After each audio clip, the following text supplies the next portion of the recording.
May the words of my mouth and the meditation of our hearts be acceptable in your sight, O Lord, our strength and our Redeemer. Amen.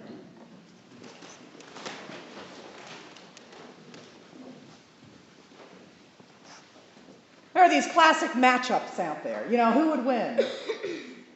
Batman or Superman? Some really classic matchups. Ninjas or pirates? I mean, you go online, you will find lots of conversation about who would win.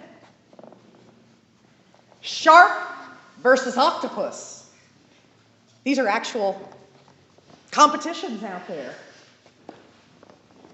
Vampire versus werewolf. Godzilla versus Mothra are my favorite. Caveman versus astronaut.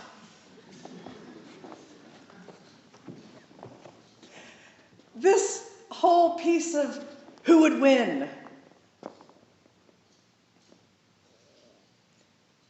And you know, and there are people who take these kind of things seriously about arguing who would win, though. And you get people on both sides. You know, the ninjas would do this, yes, but then the pirates would do this, and they would, you know. And then there's this one that's not like these. At least not in the disciples' mind. Who would win? Messiah versus Caesar. There's no argument here, they would say. That's what Messiah is. That's sort of the definition of Messiah. That's where Messiah starts. It's the one who can knock out Caesar. And then Messiah can do all this other things about, you know, the peace of the kingdom and all. But you got to get rid of the oppressor first before you can have the peaceable kingdom, you know? Before you can fulfill the Messiah, you've got to be the Messiah against Caesar. The disciples are having a really hard time because Jesus keeps pulling them away from that kind of thinking. He says, you know, this is not like those other things. This is not. And they go, but no, Messiah. And he goes, Messiah's going to die. No, and Messiah versus Caesar, you know, Messiah wins. Messiah is going to be betrayed into human hands and killed. I'm not sure the disciples ever managed to hear that, and 3 days rise again. They're still so caught up in that total pulling down of that image they have. So we now find Jesus traveling with them, trying to stay away from the crowds, so that he has a chance to really work with them and teach them. You know, as disciples, sometimes we need intensive training. And they get to the house in Capernaum after they've been along the way, and Jesus has to ask him, okay, so there is some pretty animated discussion going back at the back of the line here when we were traveling. What were you talking about? What were you arguing about? Come in here. We don't want to tell you, Jesus. They're almost sounds like they're embarrassed or ashamed. You know, they were silent because they'd been arguing about maybe not Batman versus Superman, but Peter versus Andrew. James versus John. Remember the last time we were fishing? Peter got more fish. Yeah, but when Jesus sent us out to do those miracles, Andrew did better. You know, who's the greater? Jesus always seems to confide in Peter, James, and John. What's poor Bartholomew thinking? Who is the greater? Don't we so often live our lives this way? Way too often. We want to measure where we stand. I'm almost embarrassed to tell you how clergy do it. So, like, you know, how's your average Sunday attendance doing?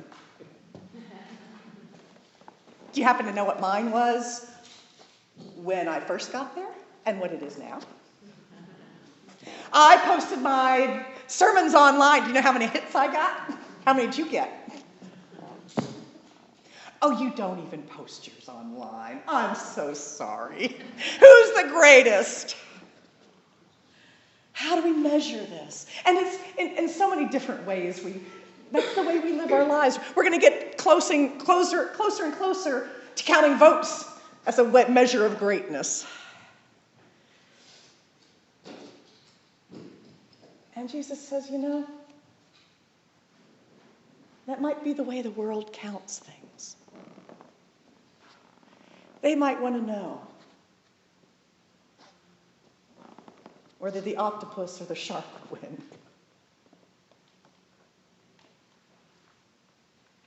But let me show you how greatness works. And you notice that the language, the Messiah is going to be betrayed into the hands of sinners. And what Jesus does is takes his hands and he reaches out and he takes a child and he puts that child in the middle and he wraps that kid up in a Jesus hug. He says, this is the exact opposite of what the world is going to do to me. This is the exact opposite of what the world thinks greatness accomplishes. You do this. You welcome me. You're upset about what they might do to me, so do something different. You welcome the one who is vulnerable, who is dependent.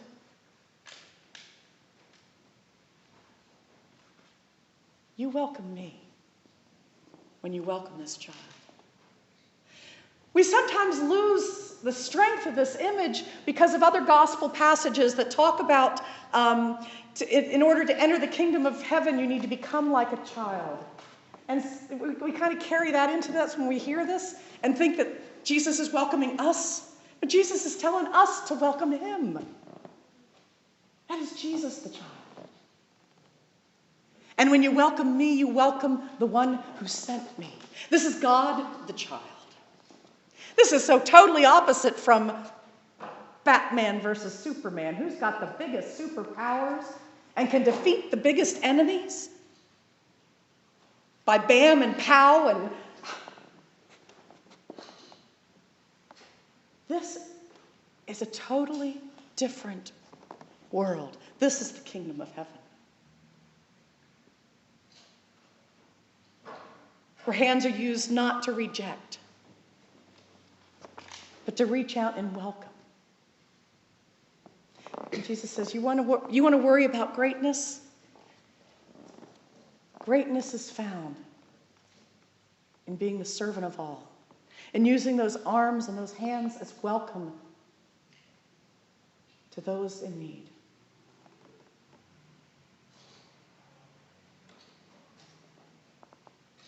And it is Jesus who needs us to welcome him.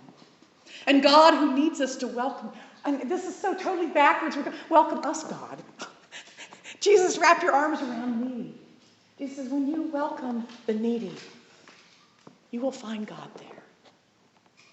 You have welcomed God into your arms. And in that you will discover the amazing greatness that God dreamed of for you when he created you.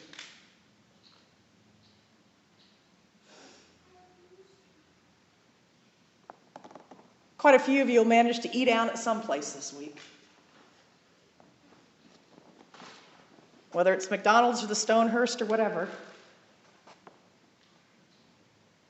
Pay attention to the one with the cleaning rag in their hand, wiping the table down. Those on the outskirts that we tend to not even see. Because Jesus is in your midst.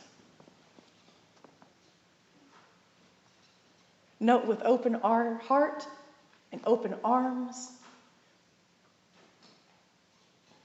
those little places in our world around us.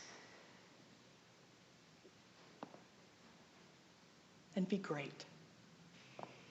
You be great like God dreamed of for you. And use your arms to welcome. To actively do something to welcome. You'll find Jesus. And something will change. because God will be there. And the kingdom of heaven will be in your midst. And you will be the greatest of all because you have served least. And that's the way God dreams of this world working. Love wins. Love versus anything wins.